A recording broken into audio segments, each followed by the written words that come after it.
Chapter 19, Part 1. We didn't make it as far as Stroud, not even close. In Sapulpa, where Highway 97 crosses over I-44, our way was blocked by cars and trucks parked across the road, with some turned on their sides.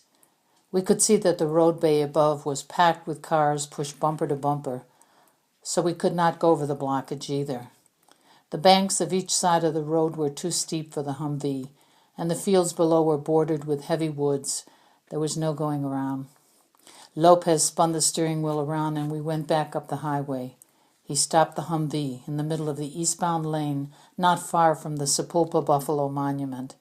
Once again, we got out of the vehicle to talk and to think. We were failing. We needed a new plan. The sun was up over the horizon, peeking through distant clouds to burn off the heavy fog that encircled us like tormented apparitions. "What do we do?" Lopez asked, as we gathered at the front of the vehicle. The hood was warm, and I rubbed my hands on it. I took them away, wet with condensation. "There's no way through," Jill said. "There is a way." I wiped my hands on my pants and then wiped my nose. I tried to do it discreetly, to hide my illness, which was growing worse. My throat was sore, and there was gravel in my voice. My head hurt. My thinking slowed. My leg ached where it had been broken. Jill stood beside Lopez. Jim stared at the map. Lopez scratched at his chest and stretched his arms like a gorilla, yawning. "There's got to be a way. There are a dozen roads that head west." "They're all blocked." Jill's whining revealed that she was on the verge of tears. My nose ran in the cool autumn air. I sniffed and sniffed, restraining myself from blowing it. Jim said, "The town of Sapulpa is right here. This road is the old Route 66. "So what?" said Jill. "So Route 66 runs the entire country. We can get to Los Angeles on that road." "It will be blocked," Jill whined as tears welled up in her eyes. The stress was high. I knew then it had been a mistake to take her with us. "Maybe not. Maybe just the highways are barricaded," I said. "The roads will be filled with fallen telephone poles, trees, cars," she whimpered. "Maybe," Jim admitted. "But that's our next try. 5 minutes, then we move out." Jim and Lopez went behind the vehicle to answer nature's call. I had to go badly, but the nearest bush was a couple 100 yards away. I opted for the far side of the hill, behind the buffalo statue. Climbing over the wooden fence and up the hill, I noticed that the buffalo was missing its tail. Some scab probably cut it off in a bid for scrap metal, wrongly believing it to be made of bronze. The rust on the stub revealed it was pot metal with a bronze patina, probably made of old melted-down cars. When I came back, Jill and Lopez were talking in the shadow of the buffalo, their voices carried in the still morning. "Stop looking at her," Jill cried. I wasn't looking at her. Jesus, I thought. Give it a rest, Jill. Grow up. I closed my mind to her voice. Amazingly, it actually worked. By the time I reached Jim and the Humvee 100 feet away, their voices, which had grown louder in tone, were indistinct to me. The radio chirped again. Jim picked up the mic as Lopez and Jill walked back down from the monument. "Bravo team online." "Bravo. Got that route yet?" "Negative. I-44 is barricaded at Sapulpa, trying Route 66 next." "Winters reports this is the highest urgency. Both teams must find a route. Oil refinery was a cakewalk. They folded. 0 casualties. All the gas we need. But..."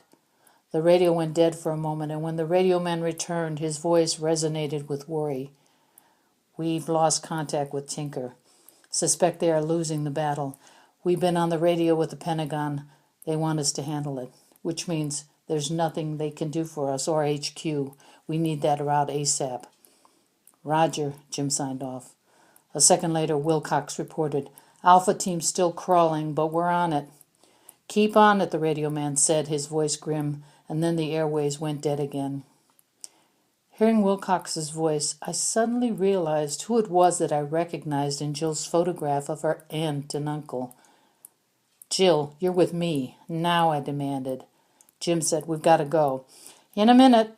I walked up the hill toward the buffalo, checking over my shoulder twice to be sure Jill was following. She knew I was upset.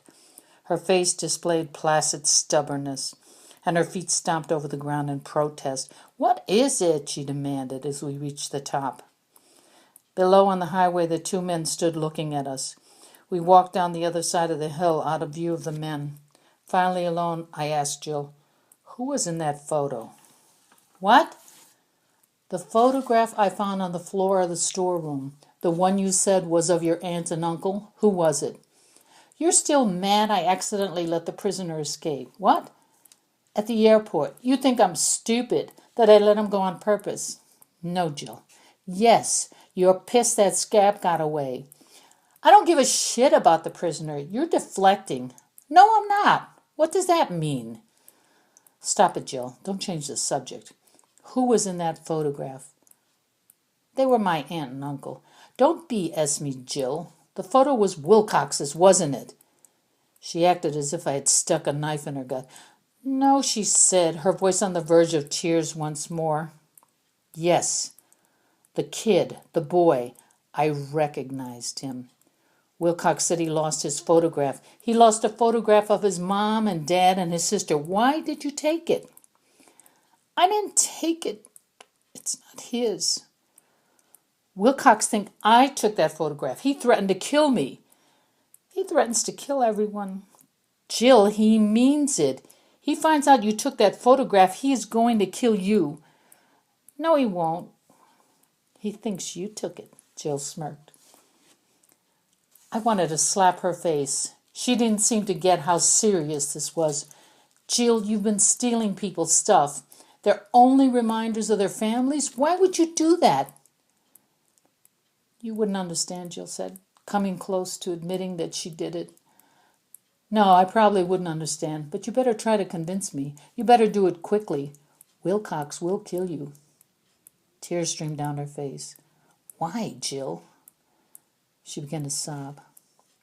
Cut the crocodile tears. "Why did you do it? Are you the one stealing everyone's stuff?" She shook her head. "It is you." She whimpered like an abused dog. "Tell me." She stopped crying, and with a broken voice she said, "But you hate him. I wanted to get back at him." "But to take the only thing he has left in the world, the only memory of his parents and his sister?" "The hell with his memories. No one cares about mine." "What?" "Of course we do. We all do." "No, I've got nothing.